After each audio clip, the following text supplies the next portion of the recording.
Hey all, welcome back to the Real Life Pharmacology Podcast. I'm your host, pharmacist Eric Christensen. Thank you so much for listening today. As always, go check out reallifepharmacology.com. We've got a free PDF on the top 200 medications. Simply an email will get you access to that. We also get you updates when we've got new podcasts available and any other info that might be helpful for you and your practice. So go check that out, reallifepharmacology.com. Again, simply an email will get you access to that. All right, let's get into the medications today. We've got the top 200 drugs. We've got drugs 116 through 120. The first medication I want to discuss is Glyburide. Brand name of this medication is Diabeta. This is an anti-diabetic medication, so it brings down blood sugars. Obviously, it is classified as a sulfonylurea, and mechanistically, it stimulates beta cells in the pancreas to release insulin. Indications, obviously, we're going to be using it for diabetes, specifically type 2 diabetes, and because of its mechanism in stimulating those beta cells, what it's going to do is it's going to bring down blood sugars by increasing insulin. And when we increase insulin, we have to think about hypoglycemia and weight gain. These are really the two limiting adverse effects that we really don't love about this medication, and why maybe it's fallen out of favor compared to some of the newer agents, for example.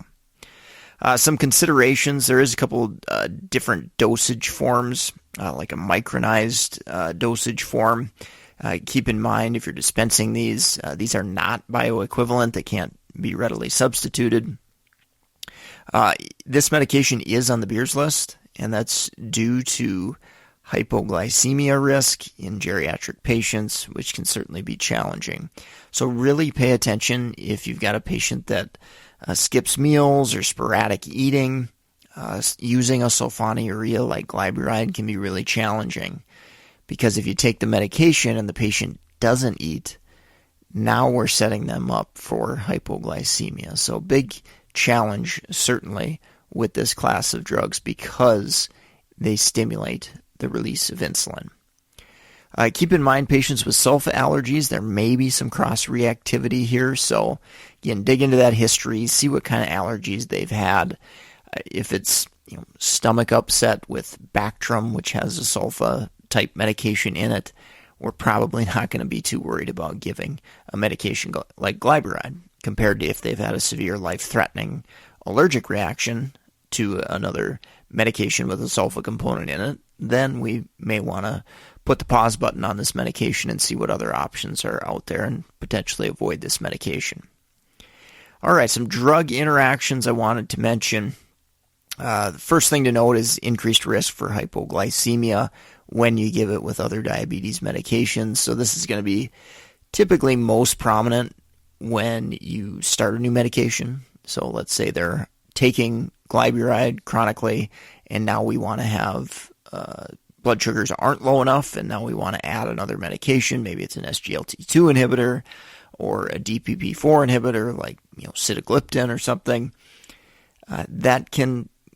We need to basically watch those patients a little bit more closely as we initiate that new drug. They're probably going to be a little bit more at risk for hypoglycemia than if you just started one of those medications in a patient who's not taking Glyburide, for example. Okay, so that's the first thing to remember with Glyburide. Other drug interactions, beta blockers, they can potentially mask some of the signs and symptoms of hypoglycemia, which again is a somewhat prominent issue that we need to pay attention to with Glyburide. It is a substrate of CYP2C9, so CYP2C9 inhibitors may increase the concentration of Glyburide, which subsequently could increase how effective it is and potentially make it too effective and bring down blood sugars too much. So pay attention to that. The last one I want to mention is corticosteroids. So systemic corticosteroid use is going to raise blood sugar and potentially counteract the effects of a medication like Glyburide. All right, moving on, 117, we've got Citalopram. Brand name of this medication is Celexa. This is an SSRI, selective serotonin reuptake inhibitor.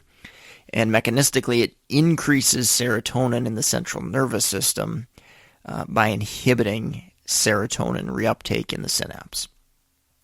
Indications where I see it primarily used, depression and anxiety, two of the more common psychiatric conditions. Rarely, you see panic disorder, OCD, binge eating, bulimia, and rarely I even have seen it used a couple times for vasomotor symptoms associated with menopause. It's kind of a down-the-line option if other medications fail. So plenty of potential indications there with this medication. Side effects of the SSRIs, citalopram probably is on the higher end of the risk scale for QT prolongation, and this is definitely something that could come up on a board exam too, so definitely pay attention to that. Other adverse effects, nausea, vomiting, sexual dysfunction, and then kind of the rare ones, serotonin syndrome, more likely if we're on other serotonergic drugs. And then the other one I wanted to mention was hyponatremia. SIADH is associated with the use of SSRIs in general.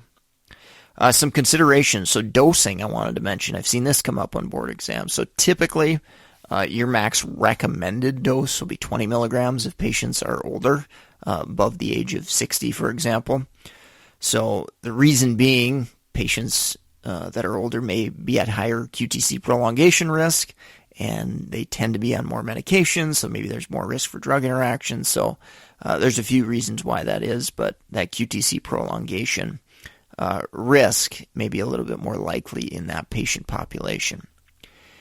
Which leads me into drug-drug interactions, PPIs particularly, omeprazole being one of the most common. This drug inhibits CYP2C19, which can raise the concentrations of citalopram. So there is a max recommended dose of citalopram of 20 milligrams when we're using a medication like omeprazole with citalopram. Other QT prolonging medications, I think of antiarrhythmics like amiodarone, of course. Antipsychotics are another good example of a medication that can cause QT prolongation. So that can have a potential additive effect from a drug interaction standpoint. And then last but not least, I'll mention serotonergic agents. I alluded to that before. A medication like tramadol has some serotonin increasing type activity.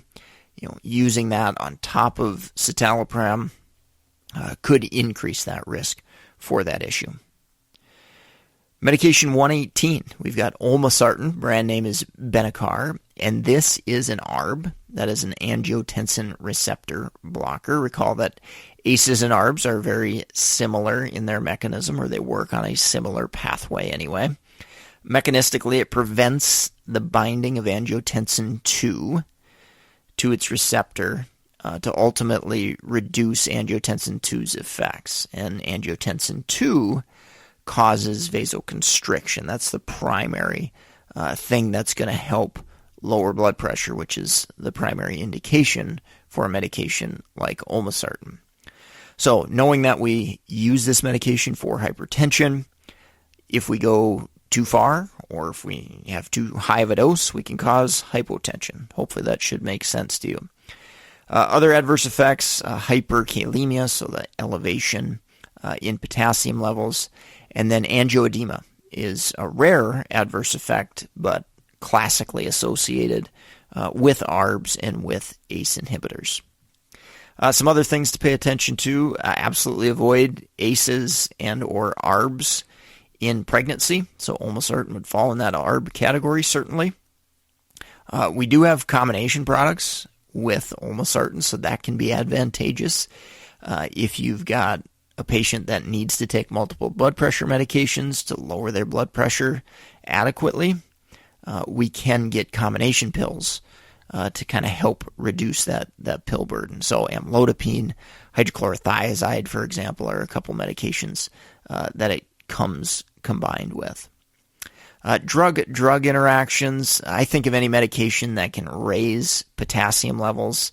Obviously, ACE inhibitors we want to totally avoid. We're blocking the same pathway. It's basically considered a duplication there. Other medications that can raise potassium levels, spironolactone, for example, that's a good one. Trimethoprim is an antibiotic that can actually cause some elevations in potassium. So at a minimum, we're probably going to monitor potassium levels in those patients, making sure that they're not getting too high that way. And then, of course, last but not least, with drug-drug interactions, any medications that drop blood pressure could certainly have an additive effect on top of Olmesartan. 119 is Carvedilol. Brand name is Coreg. This is a beta blocker. Mechanistically, it has more activity than just blocking beta receptors. It also has some alpha-1 blocking activity, and that actually promotes vasodilation, so those opening up of the vessels, which ultimately reduces that vascular resistance and drops blood pressure. And then the beta blockade reduces that cardiac output and can drop the pulse, lower the heart rate. So obviously from a monitoring standpoint, blood pressure and pulse are going to be really, really important there. Good board exam question, BCPS, maybe even NAPLEX, ambulatory care exam, geriatric exam. Carvedilol is one of the beta blockers that has evidence in HFrEF. So that's heart failure with reduced ejection fraction. And that's where I see it used fairly often in those heart failure patients there. Also can be used post-MI, obviously for hypertension in general. Beta blockers have fallen out of favor a little bit for just straight hypertension. Usually you're going to see it in patients that have a compelling indication like heart failure that I alluded to there. All right, adverse effects, drop in blood pressure, drop in pulse. Those are definitely the two major ones to remember there. I have seen beta blockers, particularly in geriatric patients, cause a little bit more fatigue. So that's something to watch for as we start the medication and potentially increase the dose. It is dosed twice daily, which maybe can be a downside compared to some of the other beta blockers there. From a pharmacokinetics standpoint, CYP2D6 is an important enzyme in breakdown. So that comes into play with drug interactions as well as pharmacogenomic changes there as well. So getting into those drug interactions, CYP2D6 inhibitors, great example there is bupropion. This can raise the concentrations or increase the risk of adverse effects, if you will, of Carvedilol.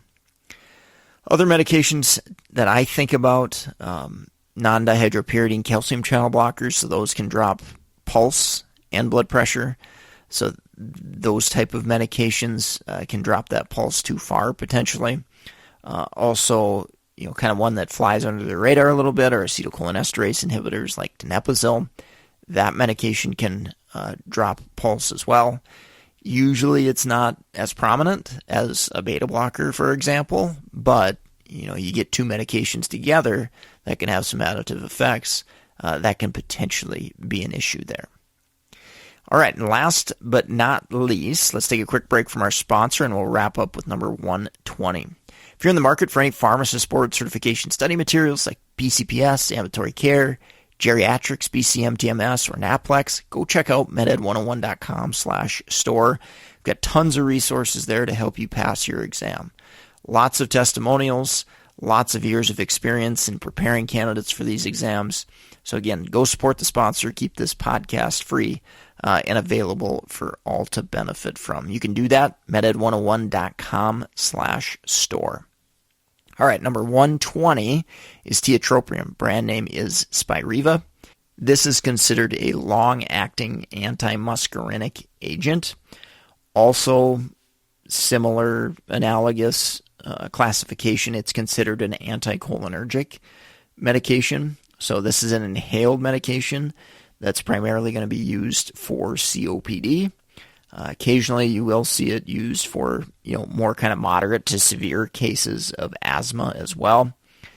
And what that mechanism does, the long-acting antimuscarinic agent or blocker, what that does is it basically opens up the airways.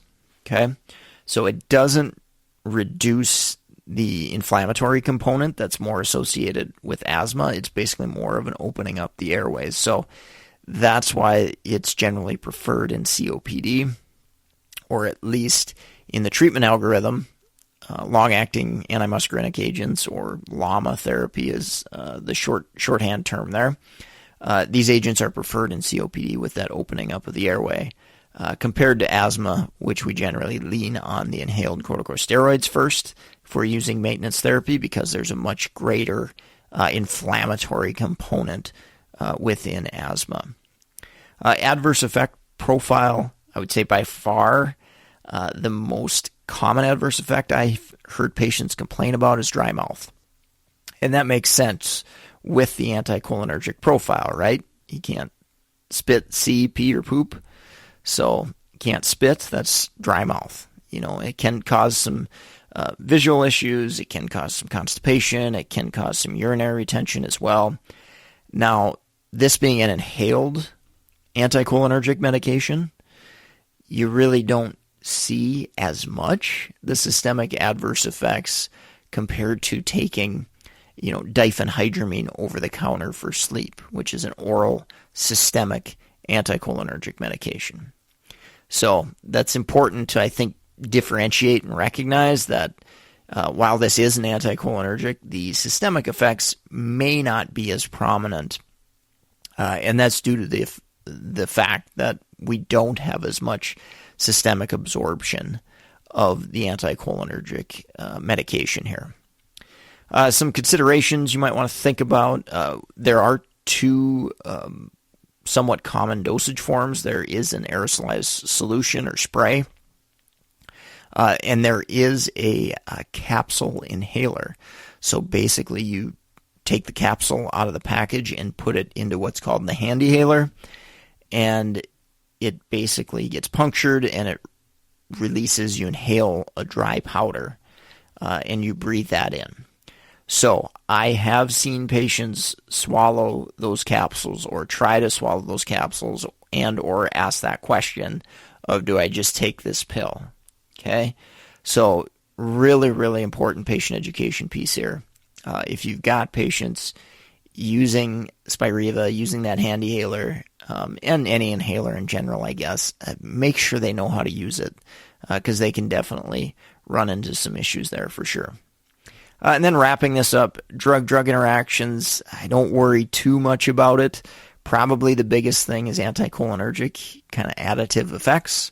So dry mouth, for example, if you've got a patient taking other anticholinergic medications, your tricyclic antidepressants, your first-generation antihistamines, that can certainly have some additive type effects to some of the anticholinergic adverse effects that I talked about previously. All right, well, that's going to wrap up the podcast for today. Do me a huge favor. Share me with friends, colleagues, other healthcare professionals, students. I greatly appreciate that. It helps me grow the podcast, helps get more listeners, and ultimately helps support the podcast so I can keep providing it at no cost for all to benefit from. So, again, leave a rating, review, share the podcast. Greatly appreciate that. Go subscribe, sign up at reallifepharmacology.com. Get that free 31-page PDF on the top 200 drugs. That's a no-brainer for you to take advantage of. And, of course, support the sponsor, meded101.com/store. If you want to reach out to me, mededucation101@gmail.com. If you got comments, questions, I do some paid consulting periodically as well. So anything you can send my way, feel free to try to do that. I do what I can. I try to respond to all the emails I get. Some days I'm better at it than others, but I really do my best to try to respond to everybody. You can also connect with me on LinkedIn, Eric Christensen, PharmD, BCPS, BCGP. With that, I'm going to sign off for today. Thank you so much for listening, and I hope you have a great rest of your day.